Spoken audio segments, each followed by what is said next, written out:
Okay. Oath of office. I state your full name, I, Alan Peter Shram Cayetano, having been elected to the position of Senate President, having been elected to the position of Senate President, do hereby solemnly swear do hereby solemnly swear that I will well and faithfully discharge, that I will well and faithfully discharge, to the best of my ability, to the best of my ability, the duties of my present position the duties of my present position, and of all others I may hereafter hold, and of all others I may hereafter hold, under the Republic of the Philippines. under the Republic of the Philippines, That I will support and defend the Constitution of the Philippines, that I will uphold and support, that I will support and defend the Constitution of the Philippines, that I will obey the laws, legal orders, and decrees that I will obey the laws, legal orders, and decrees promulgated by the duly constituted authorities, promulgated by the duly constituted authorities, and maintain true faith and allegiance and maintain true faith and allegiance to the Republic of the to Philippines. the Republic of the Philippines, And that I impose this obligation and that I impose this obligation upon myself voluntarily, upon myself voluntarily, without mental reservation or purpose of evasion. without mental reservation or purpose of evasion. So help me God. So help me God. God bless you.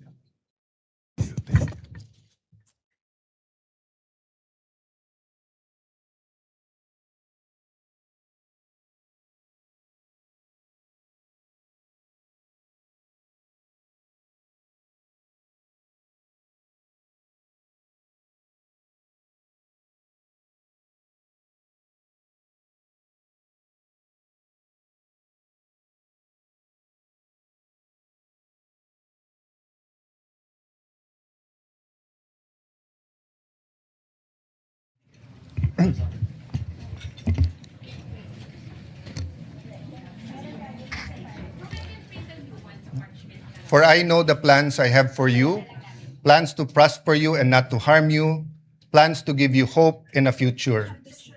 Yan po ang nasa Jeremiah 29:11 na naging isa sa core na paniniwala ng aking pagkatao at pananampalataya.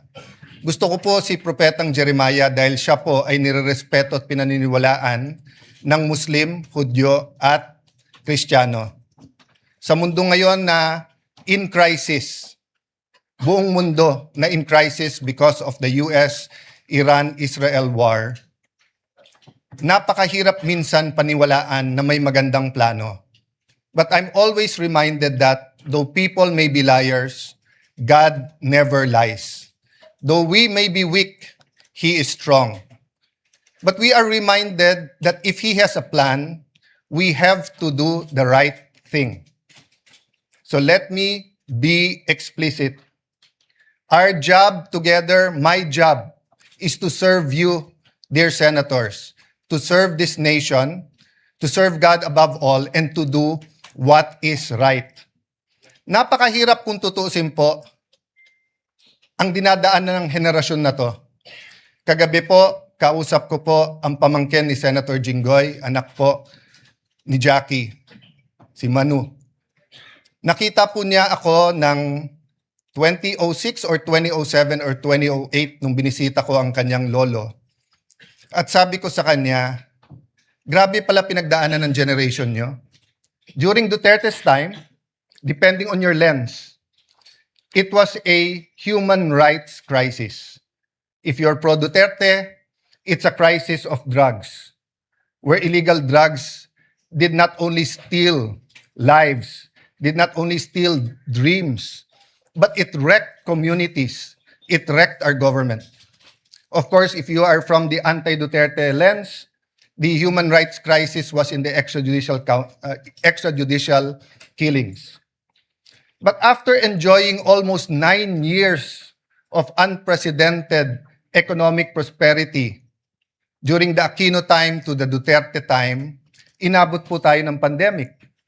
So from the human rights crisis to a health pandemic crisis. Nagli-lift pa lang ang COVID, nangyari na po ang Ukraine-Russia conflict. Sa mundo na mga kabataan na to ay naniniwalang hindi na posible ang World War III, ay suddenly may major conflict in the West. And then you fast forward, the crisis of the Philippines when it comes to corruption and flood control. The biggest corruption scandal in our country.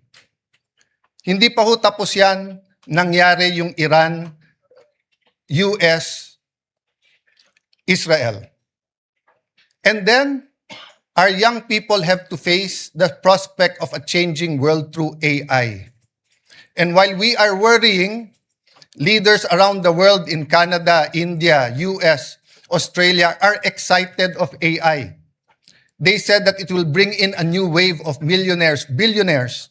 It will bring in high-quality jobs. Pero tayo po ba'y naghahanda na? We might not feel the crisis here in the session hall. But our people, may it be the Grab drivers, the tricycle drivers, jeepney drivers, yung maliliit na kalendriya, yung mga beneficiaries ng 4Ps, ramdam na nila. So nung kinamayan po ako ng former Senate President Zubiri, sabi niya, hindi siya naiinggit sa trabaho dahil mahirap po ito. But I take a step forward, my dear colleagues, and offer myself to serve you.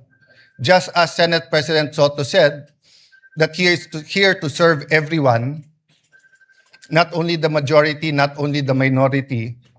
I am here to respect the President, the office of the President, the Vice President, the office of the Vice President, the House of Representatives, and each one of you. In every crisis, there are big winners and there are big losers. Unfortunately, it is the poorest of the poor who is always the losers. So I urge all of you, let's unite, let's discuss. Before us might be the impeachment, let it make it very clear. May mga lumabas sa news and hindi ko kayo sinisisi kung sinasabi nyo sa news na ang pagpalit ng leadership ay tungkol sa impeachment, hindi po. The impeachment is enshrined in the Constitution. The Bible says, the truth shall set us free. We want to be free from poverty. We want to be free from corruption. We want to be free from a government that is busy fighting its own people or the people fighting each other. Hindi to Facebook, hindi to social media na pwedeng bawat minuto may nagbabanatan. In real life, in the non-digital life, we have to be here for each other. It doesn't mean anything if we are, say, we're devout Muslims or we're devout Catholics or devout evangelicals if we cannot love each other. In the Senate, we might not like each other, but I think we can work each other and we can love each other. So let me make it clear, the impeachment will be much, much more than dismissing a complaint because of political affiliation. And it's also much, much more than convicting someone without evidence. Parehong hindi pwede yun. Kailangan guided tayo by the truth, guided by evidence. But the process is as important as the result. Hindi natin pwedeng sabihin, she or he will make a bad president or wala na tayong maasahan dyan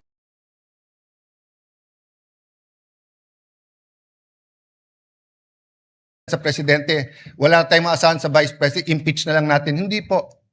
The Senate is also on trial. So, dear colleagues, as we ask God to guide us and help us, I'd like to thank all of you who supported me today. I will do my job.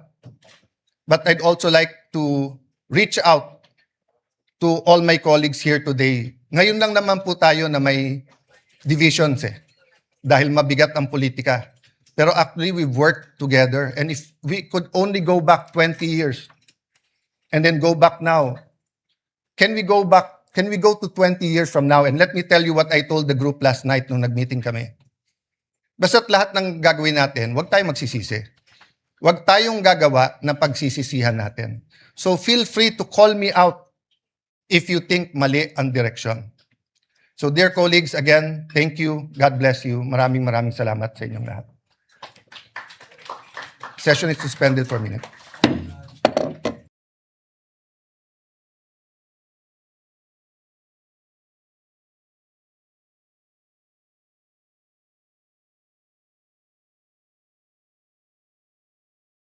The Senate President pro temp and act on the motion, Mr. President. If there's no objection, we'll proceed with acting on the motion.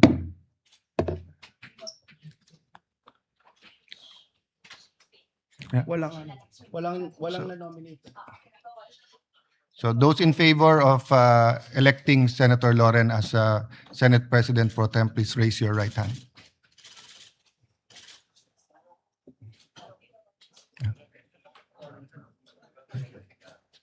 Ace and ace na lang. Ace and ace. Okay, we'll do it viva voce. Yes, Mr. President. Okay. If So- may I suggest that we do a viva voce voting, Okay. Mr. President? All those who are in favor, please say Yes. Aye. yes. Aye. Those against say nay. The ayes have it.